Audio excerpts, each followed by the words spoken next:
Surviving infidelity. My life improved after cheating wife left. My story actually goes back a few years, but the current situation with the pandemic has sort of brought it back to life in a way. I turned 39 last December. My girlfriend's birthday is 1 week before mine and my daughter's falls in between, so we tend to have a birthday week celebration. We had been together for nearly 7 years at the time, married for almost 5. I thought we were very happy. The speed with which everything changed shocked me. All of this started back when I was 32 and my daughter was 4. My ex-wife was 31. My ex-wife joined a new gym because of a promotion they were having. It was a very expensive high-end place.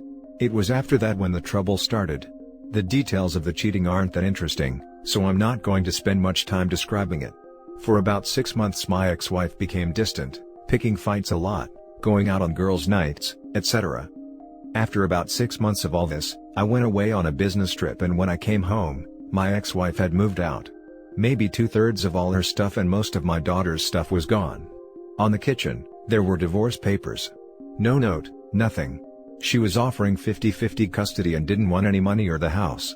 Now it might be important to know that at this time, I was already earning 6 figures plus bonuses and commissions. And due to some very wise investments and careful planning, I expect to be a millionaire by my 40th birthday or soon after.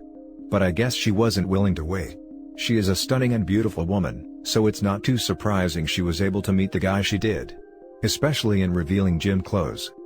I didn't know this when I found the divorce papers, but the man she left me for was already a millionaire. He was also 45. But I didn't know about the other man at the time. All I knew as my wife and left with our child and left behind divorce papers. She wasn't answering my call or anything.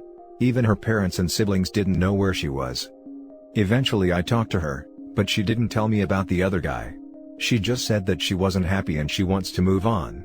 After a couple weeks, what convinced me to sign the papers was when I received an invitation to her second wedding. I signed the papers and she was remarried 3 months after leaving me. I'm giving kind of an abridged version because the details of all this aren't so unique. Once I was divorced, I got to see my daughter again and basically she spent half her time with me and half her time with her mother. I focused on being a better and more present father. I redoubled my efforts to work out and established a thorough exercise regimen. I took some courses about investing and trading and made a fortune. I even discovered a new hobby, woodworking. I would find used furniture usually that had been thrown out, and I would refinish it. Eventually I started dating again. But it was nothing too serious. I was more concerned with having another woman around my daughter. She never really warmed up to wife's second husband. My daughter often said that he tolerated her, but that was it. She didn't use those exact words but that's what she described. Eventually I met my current girlfriend. We've been together about 3 years now, living together for 2. My girlfriend is from Thailand and is 10 years younger than me. She studied therapy and worked in a spa. Her and my daughter get along great, and my ex-wife is very jealous. My girlfriend and daughter enjoy spending time together in a way I don't think my ex-wife has experienced. For example, girlfriend and daughter both have long hair and enjoy watching videos online on how to make very elaborate braids and hairstyles. My daughter enjoys this more than the expensive toys my ex-wife is always buying. Time for the plot twist.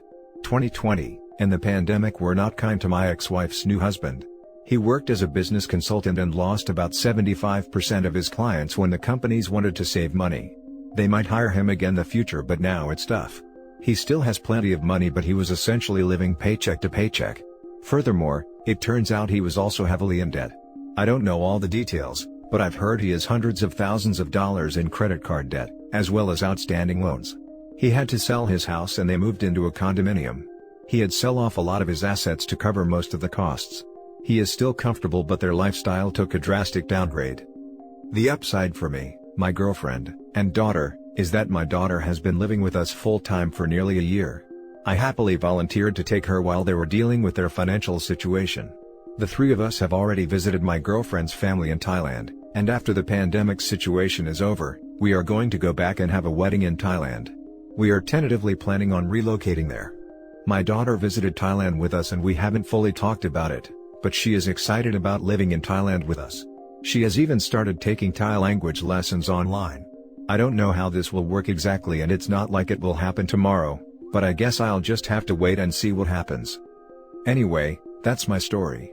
I hope it can help as a source of encouragement and motivation for people going through something similar. Remember that things can get better even after a bad situation. Now for the top comments. Be sure to send your ex a wedding invitation. Yeah, laughing my butt off. That would be great. Thai girlfriend/wife. You know you will be the financial provider for her Thai family and more. Listen to above comment. I hate to be negative, but I've lived in Thailand and have family there. You wouldn't believe how many expats live there and are married to Thai women, and basically supporting their whole family. Protect your assets and get a prenup. If not for you, then for your daughter's future inheritance. Aside from that, glad you were able to bounce back from a terrible situation and thrive. Her affair partner did you a huge favor. The divorce would have cost you a lot more if she waited a few years or wasn't in a rush to get divorced. The best revenge is sitting back, waiting, and watching their shiny new life crumble. I bet your ex is full of regrets, haha. Now for the next story. Private investigator caught my wife cheating the past 4 days. I caught my wife cheating for the past 4 days. Suspected for months, finally confirmed. She went to the guy's house today for an hour and 20 minutes. I won't go into details because they are too painful right now. I meet with a lawyer tomorrow as I plan on filing for divorce. We have 4 kids together, and a stepdaughter I have raised since 4. I feel so bad for my kids, but she has pied at every turn, and only tried to make me out as the bad guy for suspecting her. I am a good father and a great husband. I just don't understand why this is happening. I am 4 years younger than her, in great shape, and have always been there for her. Why do people do this? I hope my children will be alright. I am confused because I am still madly in love with my wife. I have been on top of my husband game, even reading books and carrying out the advice. Why is there such cruelty in this world? I have been reading this forum for days now and have to say thank you to all the kind souls that give great advice here. This forum has been a huge help. Thank you in advance for giving a damn. Now for the advice before the little update. Please take heed this advice. You will confront her finally with proof. She will bring the waterworks and beg for forgiveness. See past it.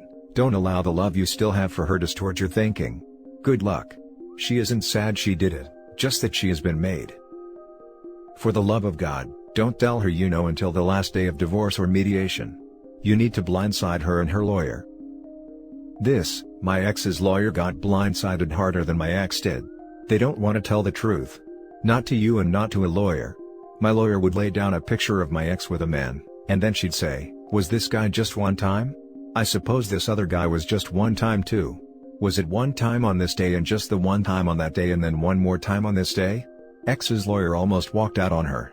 Play your cards when you're at the poker table. For your info, you seem resolute in your course of action, and for that I salute you. Be forewarned, the moment you hit her with divorce papers, she very possibly could shift gears. Expect denial, tears, screaming, yelling, apologies, speaking in tongues, attempts at intimacy, whatever. Listen up and listen good. She is not upset you are divorcing her, she is upset she was caught. Good luck OP, and keep us posted. Hey mate, sorry you are here. Please remember her actions are no reflection on you. You could be a perfect partner, but some people are just broken. Take care of yourself and your mental health. Don't confront her until you have your plan of how you want to proceed. After speaking with a lawyer, be prepared for her gaslighting, minimization and blame shifting. Do not allow her to manipulate the facts. You'll realize all cheaters work from the same handbook. This is sure to be an emotional ride, so get some support from a trusted family member or friend who can keep your secret until your plan is ready to actions. Work out, run, go to the gym. Whatever you do to help you work through stress, as the process between discovery and confrontation can really take its toll. Wishing you the best. You and your kids deserve better than what you've been given. Now for the little update. I filed for divorce today and then cleaned out the bank accounts. I left $100 in our joint checking. She thought I was out of town for work and went over to his house again. I got that too. She had no clue. For some reason I asked her to sleep with me before I disclosed that I knew. Afterwards I asked her if she was ready to be honest. She said, "About what?" I told her the affair. She never cried. She was just sorry that she got caught. She told me she felt like he was her friend and that they only had intercourse twice. Such a liar. I recorded the convo after that where she admitted to it again. She got angry when I told her I want half of the house. She threatened to do things I won't like if I insist on that. I told her I loved her and would still be there for her. She didn't care, only about the house. This is a messed up world. She gave me some details like that they started talking at the Little League fields. Next story. 2 years post-affair, affair partner is now a part of my kid's life and it's hell. Anyone out there who's learned to cope and live a free life? I'll try to be as brief as possible. Recap of what's gone down. Happily married, almost too happily in hindsight, for 7 years, together for 10. Had 2 beautiful daughters that are my whole world. Renewed our vows, had a ceremony, she cried and put on a whole sweet show. It was a very special day. She started going to the movies by herself a few weeks later. Caught her having an affair. Found out she'd exchanged hundreds of messages a day with her AP, including around 400 on the day of our vow renewal. After being caught, she separated, said she was never happy, and more or less left me with our daughters. Kept having the affair for months and months. Acted like she ended it, went to therapy, but she was unrepentant and just mean. Divorced in Jan of 2020, got screwed financially but kept 50% custody. Fast forward to this year, she tells me they've been dating more or less the whole time, and more recently she's involved him in my kids' lives. But the kids like him, he's apparently good to them, and involved, albeit more than I'd like. I've dated, but never felt comfortable introducing my kids to any of the women I've dated because I don't want to confuse them. I feel like I'm the only one trying to minimize the confusion for my kids. It sucks so bad because so much trauma is associated with him. I wish she would just date literally anyone else. It hurts so much when I have to hear about her affair partner from my own kids. But at the same time, when my kids talk about him I have to listen with a smile and not show emotion because the absolute worst thing would be to complicate things or involve them. It's awful. All of me wants to say Daddy doesn't like him, or please don't tell Daddy about him because it hurts, but I can't because I want to be a place that my kids feel safe telling me anything. So I smile, and change the subject, and sometimes cry once they're asleep. And it's everywhere. Like, I bought my kids little digital cameras for Christmas. Told them the cameras don't have to stay at Daddy's because I gave it to them, and it's theirs to take wherever they go. As a result, I now get to see pictures of him on my kids' cameras. It's torture, it's honestly keeping me from healing. I feel trapped. I don't know what to do and would really appreciate any advice because damn it I just want to feel free from this, but it's so hard when even my own kids throw it, innocently, in my face. Now for the top advice.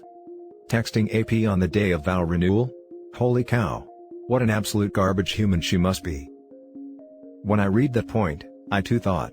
That is yet another example of a new level of cheating scumbaggery. Lower than low. My situation was a bit different. AP's family was always in the picture daily from day one. His parents are basically my daughter's grandparents. Tough, but they were always the best of people, along with his sisters.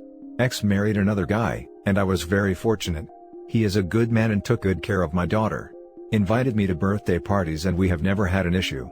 Now it took me about 3 years to let go of the anger, but there is no benefit to adding drama to the kids' lives. Gotta take a deep breath and smile. You can do it. Thanks for sharing.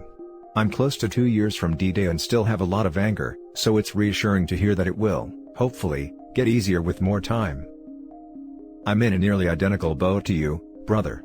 Just remember, they will never love him as much as they love you. He's not their dad, you are, and they know this. He's a buddy to them like their other friends are. Truly nothing more. It sucks, but you have to remind yourself that the cheating jerk is good to the kids, and that's better than your ex being with some D-head that's a prick to the kids, as that would be infinitely worse. Get to the gym, focus on your work, make sure your time with your kids is high quality and fun, and bang some ass hotter than your ex. Life is not only good, but will be better than it ever was. Good luck. Thank you so much. This was exactly the kind of encouraging I needed, and right where my mind needs to be. Saving this. Peace and love. Now for the last story. My mom confided in me about her affair when I was 11 years old.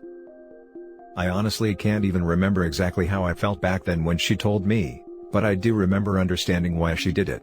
My father was horrible to her, controlled every aspect in her life, including financial aspects, and would physically and emotionally abuse her in front of us all the time. She woke me up one night bawling her eyes out begging me to help her clear her Yahoo Messenger chat history. It was a school night and I'm pretty sure I was annoyed to be woken up, but she was crying and she's my mother, so of course I did it for her. I only asked her afterwards if she was comfortable telling me why I was asked to do what I just did, and she revealed to me that she's having an affair with this dude in his 20s who worked at a mobile store near our hometown, although we didn't live in our hometown. They met when we were back home for the holidays and continued ALDR for the next year and a half. My dad found out about her affair a year and a half after she told me, kicked her out of the house, and never let us see her since. My dad's also a notorious serial cheater. My mom always felt that he was cheating, but he never admitted to it. My stepmom after her had the same suspicions, and then revealed to us that my dad had actually cheated on my mom with her back when my parents were still together. Soon after, Dad divorced first stepmom and met the second one, still with her 10 years later, and of course he's cheating on her with his assistant for the last 8 years. She knows this, she's found as much confirmation as possible, confronted him, the whole 9 yards, yet she is still with him. I've been in toxic relationships before where I wasn't treated well, and surely I've been toxic in my previous relationships too, but I've never cheated. I'm in the most loving relationship I can think of now, and I 100% want to be with this man for the rest of my life. He's my best friend, he's unbelievably supportive, loving, caring, just everything I could have asked for and more. He's had a very similar upbringing to mine. Dads are almost identical in terms of behavior, so he looks at cheating the same way I do. Straight away deal breaker with no exceptions. With all this said, I have the hardest time trying to imagine us happy together after 10+ years. I know it's possible, but I cannot conceptualize the idea that he won't eventually get sick of me and look for something with someone else. I know it's due to what I grew up thinking was normal, or knowing it wasn't but not knowing what's normal.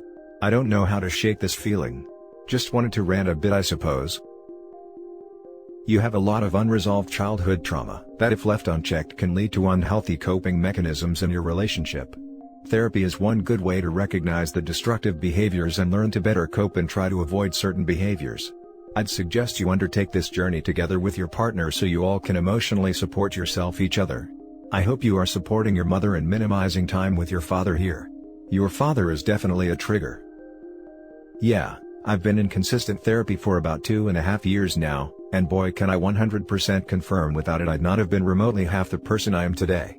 My dad stopped speaking to me after I moved out last year. I couldn't contact my mom from the age of 12 until I moved out, 24, and when I did, she no longer wanted it. I try and be as upfront with my partner as possible when it comes to literally anything on my mind, but sometimes I start spiraling in my head and yeah, it gets horrible. And that's it for this video, guys. If you have thoughts to share, leave a comment below. Don't forget to hit like and subscribe if you like this content. I'll catch you in the next one. Good day, everyone.